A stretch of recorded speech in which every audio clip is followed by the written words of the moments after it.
За несколько минут до начала события глава Коми принял Магомед Салама Магомедова в своем рабочем кабинете. Почетный гость отметил высокий уровень организации съезда и его большую роль в деле национального единения и сохранения самобытности народов.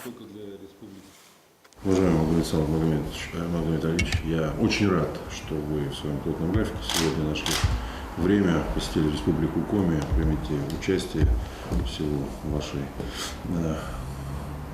специфики, работы в предыдущие годы, ну и вашего кураторства, администрации президента, межнациональных, межэтнических отношений.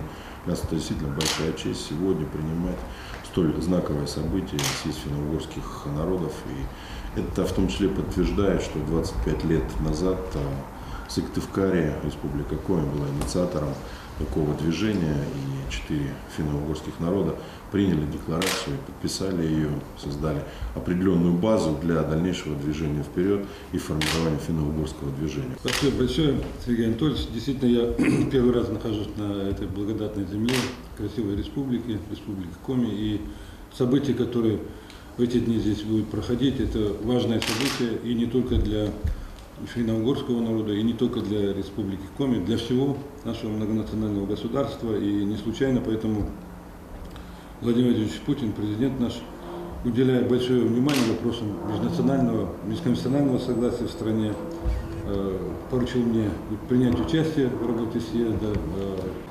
Я хочу с удовлетворением отметить, Сергей Анатольевич, что Республика Коми в вопросах межнационального согласия, в реализации государственной национальной политики находится на хорошем счету. Здесь подавляющее большинство граждан считает отношения между людьми разных национальностей доброжелательными, благоприятными. Это радует, это хорошая тенденция, это в том числе и результат работы вашей команды.